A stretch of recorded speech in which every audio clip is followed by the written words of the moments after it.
Hey everyone, have you been wanting to buy sock blockers but not wanting to shell the money out for them? And what's all this chatter about Portuguese knitting? I'll give you the 411 on both those topics and share some of my magical memories on this episode of Doll Belly Knits.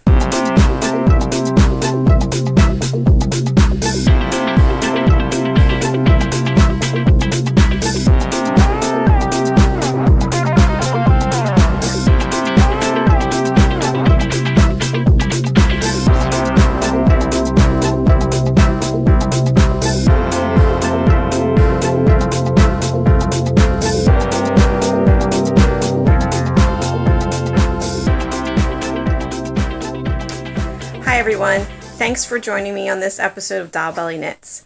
If you're a return viewer, thank you so much for coming back. And if you're a new viewer, I'm really delighted to have you here. Other places that you can find me on social media are on Ravelry and Instagram. Also, I recently started a group for this vlog on Ravelry, and you can find me and other viewers there in the forums.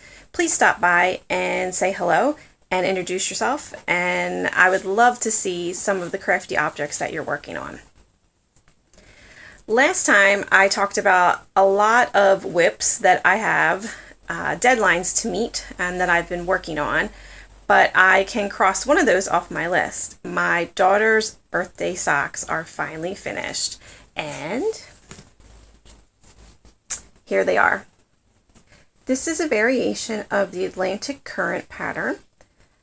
I used Loops and Threads Elegance as the yarn. I do socks 2 at a time, so I used 2 Boy circular needles, 3.75 millimeters, 16 inch or 40 centimeters. I recommend those needles for airplane or travel knitting because they are workhorse needles. They definitely get the job done, maybe not as in elegant of a manner as an Addi Turbo or Chow Goo, but I'm also not terribly heartbroken if I have to part with them because the security agent won't let me take them through. And as you can see, they're on this sock blocker that I made myself. Boom. There's the other side.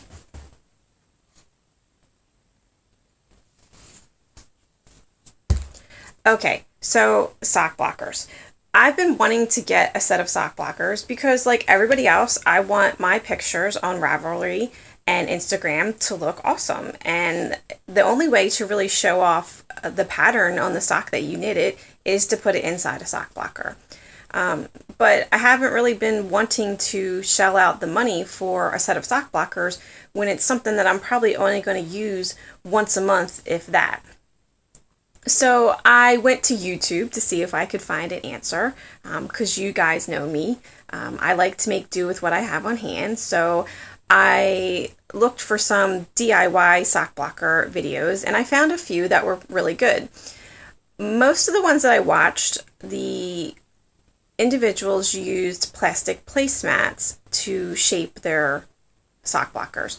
And I can understand that, the allure of that with the plastic placemats being inexpensive and plastic, so it has some rigidity to it, but probably pretty smooth in the way that they feel.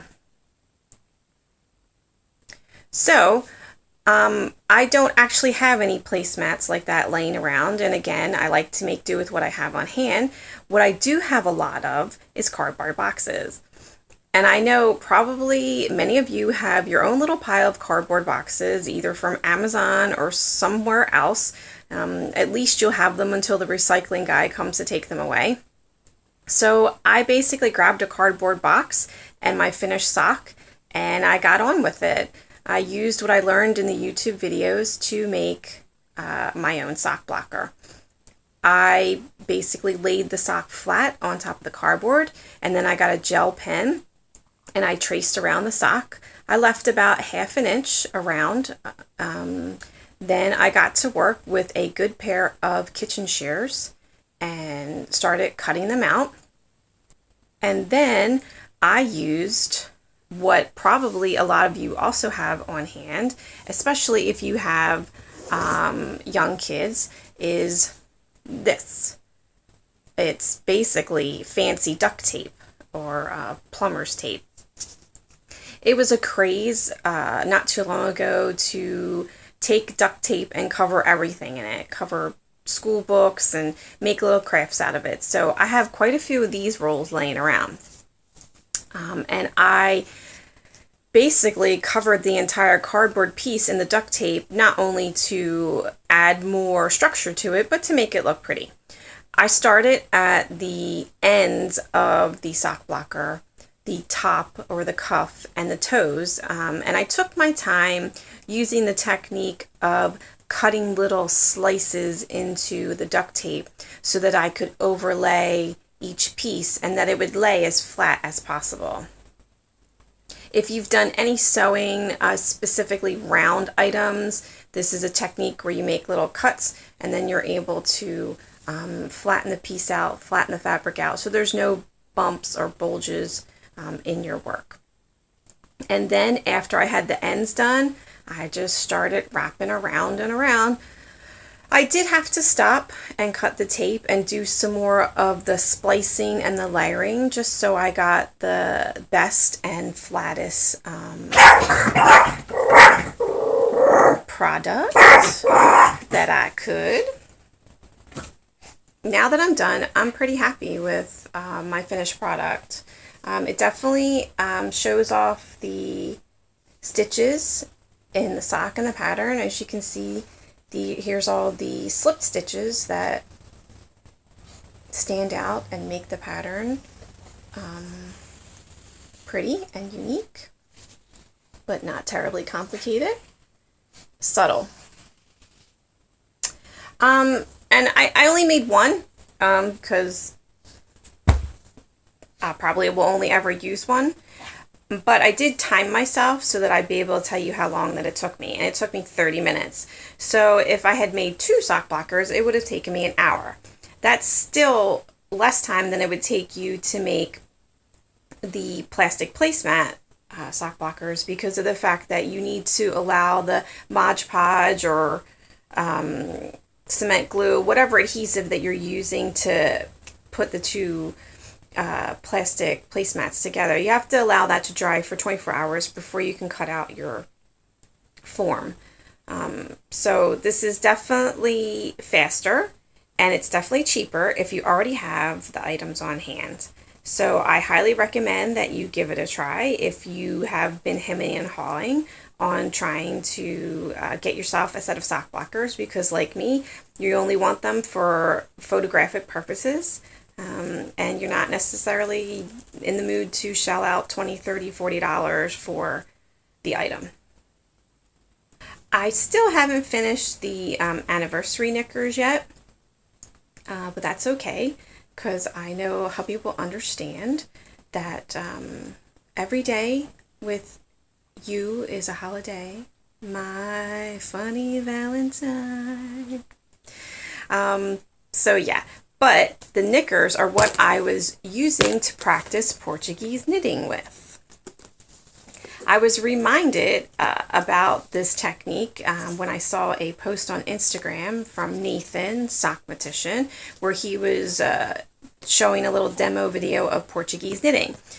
Portuguese knitting is just a style of knitting where the yarn, the working yarn, is held in the front versus in the back.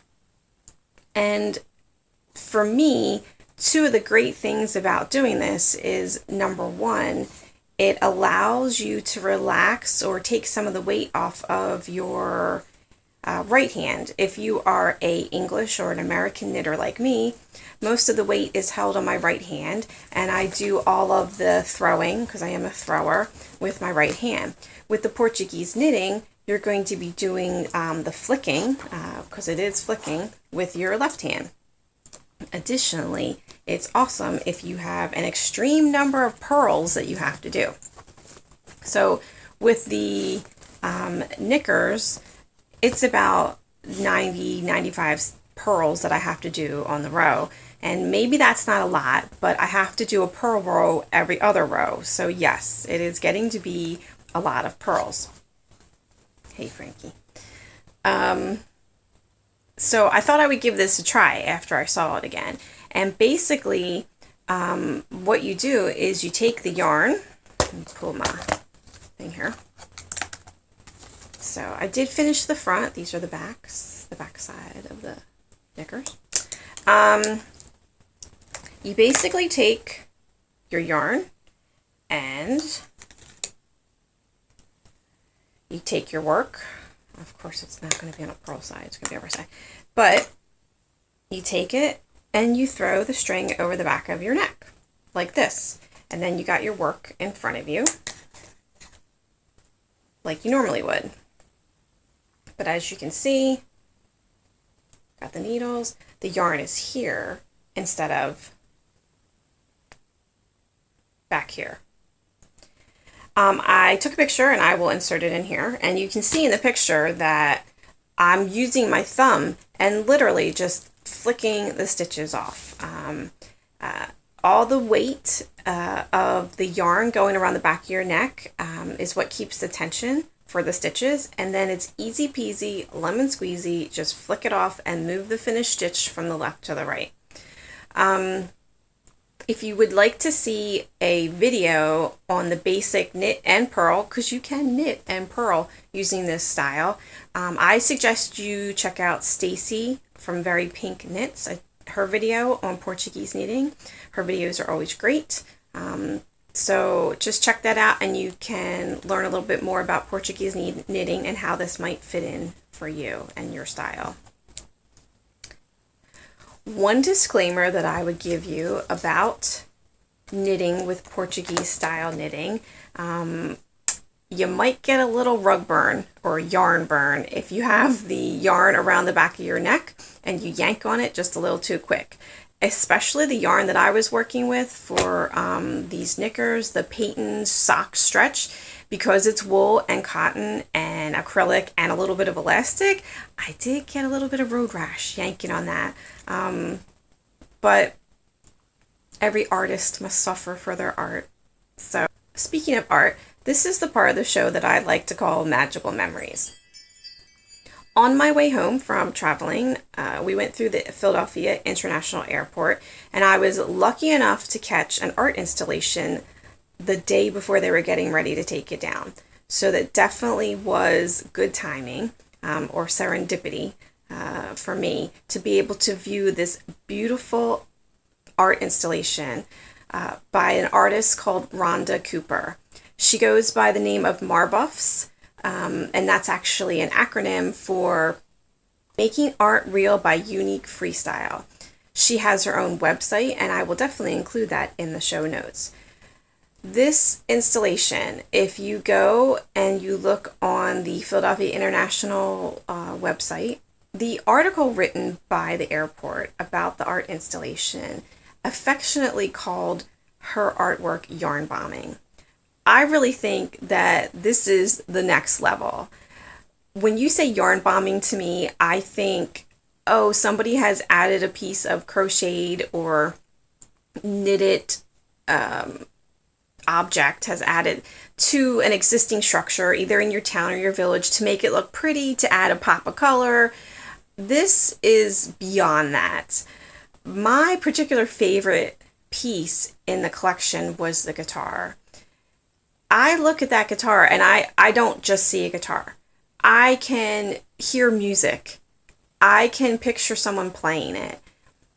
In essence, Rhonda, after adding her magic to this guitar, has turned it into an experience. It's not just an object anymore.